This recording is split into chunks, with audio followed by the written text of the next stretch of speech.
بسم اللہ الرحمن الرحیم۔ حضرت سفیان ثوری رضی اللہ تعالی عنہ فرماتے ہیں کہ جس وقت ملک الموت دل کی رگ کو چھوتے ہیں اس وقت آدمی کا لوگوں کو پہچاننا موقوف ہو جاتا ہے، زبان بند ہو جاتی ہے اور دنیا کی سب چیزوں کو بھول جاتا ہے۔ اگر اس وقت آدمی پر موت کا نشہ سوار نہ ہو تو تکلیف کی شدت سے پاس والوں پر تلوار چلانے لگے۔ بعض روایات میں ہے کہ جس وقت سانس حلق میں ہوتا ہے اس وقت شیطان گمراہ کرنے کی انتہائی کوشش کرتا ہے۔ ایک روایت میں ہے کہ ملک الموت نمازوں کے اوقات میں آدمیوں کی جستجو کرتے ہیں، خبر رکھتے ہیں۔ اگر کسی شخص کو نماز کے اوقات کا اہتمام رکھنے والا پاتے ہیں تو مرتے وقت اس کو خود ہی کلمہ طیبہ کی تلقین کرتے ہیں اور شیطان کو اس کے پاس سے ہٹا دیتے ہیں۔ مجاہد رحمۃ اللہ علیہ کہتے ہیں کہ جب آدمی مرنے کے قریب ہوتا ہے اس وقت تو اس کے ہم مجلسوں کی صورتیں اس کے سامنے کی جاتی ہیں۔ اگر اس کا اٹھنا بیٹھنا نیک لوگوں کے پاس ہوتا ہے تو یہ مجمع سامنے لایا جاتا ہے، اور فاسق فاجر لوگوں کے پاس ہوتا ہے تو وہ لوگ سامنے لائے جاتے ہیں۔ حضرت یزید بن شجرہ رضی اللہ تعالی عنہ سے بھی یہی بات نقل کی گئی ہے۔ ربیعہ بن بصرہ رحمۃ اللہ علیہ ایک عبادت گزار آدمی تھے۔ وہ کہتے ہیں کہ ایک شخص مرنے لگا، لوگ اس کو لا الہ الا اللہ کی تلقین کر رہے تھے اور اس کی زبان سے نکل رہا تھا کہ شراب کا گلاس تو بھی پی، مجھے بھی پلا، تو بھی پی، مجھے بھی پلا۔ اسی طرح اہواز میں ایک شخص کا انتقال ہو رہا تھا تو لوگ اس کو لا الہ الا اللہ کہتے تھے اور وہ کہہ رہا تھا 10 روپے، 11 12 اس کے بالمقابل جن لوگوں نے مرنے کی تیاریاں کر رکھی تھی وہ دنیا میں موت کو یاد رکھتے تھے، اس کے لیے کچھ کارنامے کر رکھے تھے، ان کے لیے موت ایسی ہی تھی جس کو حضور اکرم صلی اللہ علیہ وسلم نے مومن کا تحفہ بتایا ہے۔ حضرت بلال رضی اللہ تعالی عنہ کی جب وفات کا وقت قریب تھا، ان کی بیوی کہہ رہی تھی، ہائے افسوس تم جا رہے ہو، اور وہ کہہ رہے تھے کیسے مزے کی بات ہے، کیسے لطف کی بات ہے، کل کو دوستوں سے ملیں گے، حضور اکرم صلی اللہ علیہ وسلم سے ملیں گے، ان کے ساتھیوں سے ملیں گے۔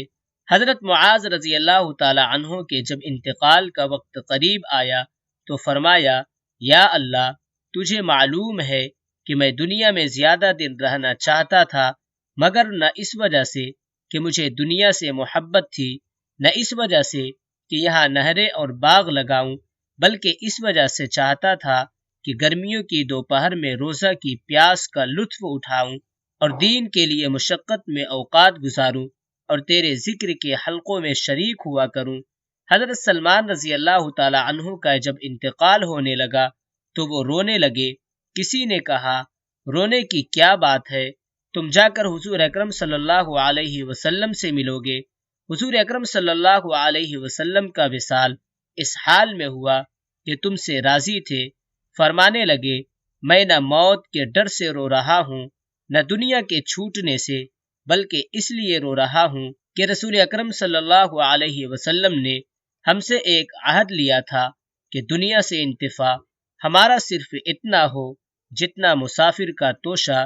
میں اس عہد کو پورا نہ کر سکا، لیکن جب وہ وصال پر ان کے گھر کا سامان دیکھا گیا تو وہ 10 درہم سے کچھ زائد تھا، اور 1 درہم 3 کا ہوتا ہے۔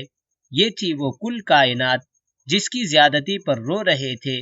اس کے بعد انہوں نے تھوڑا سا مشک منگوایا اور بیوی سے فرمایا کہ اس کو بھگو کر میرے بستر پر چھڑک دو، میرے پاس ایسی جماعت آ رہی ہے جو کہ نہ انسان ہے نہ جن۔ حضرت عبداللہ بن مبارک رحمۃ اللہ علیہ کی جب وفات کا وقت ہوا تو ہنسے اور فرمایا، اس جیسی چیزوں کے واسطے لوگوں کو کام کرنا چاہیے، یعنی وہاں کی کچھ لذتیں فرحتیں سامنے آئی ہوں گی۔ نیز جب ان کی وفات کا وقت قریب تھا تو انہوں نے اپنے غلام سے جن کا نام نصر تھا فرمایا، میرا سر زمین پر رکھ دو۔ وہ رونے لگے۔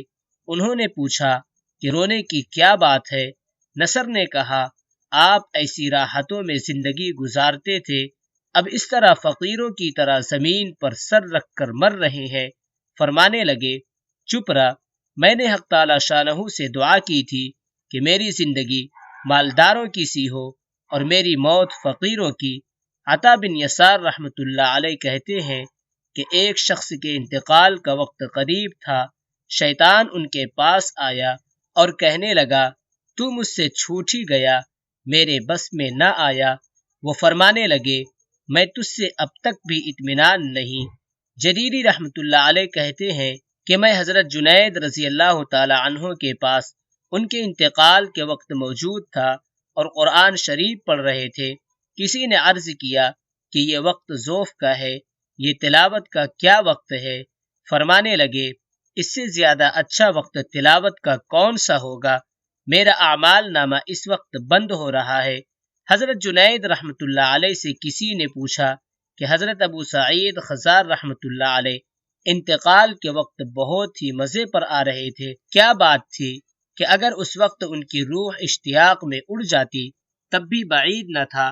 حضرت ذوالنون مصری سے کسی نے انتقال کے قریب پوچھا کہ کچھ فرمانا ہے، کوئی خواہش ہے تو بتا دیں۔ فرمایا، صرف یہ خواہش ہے کہ مرنے سے پہلے اس کی معرفت حاصل ہو جائے۔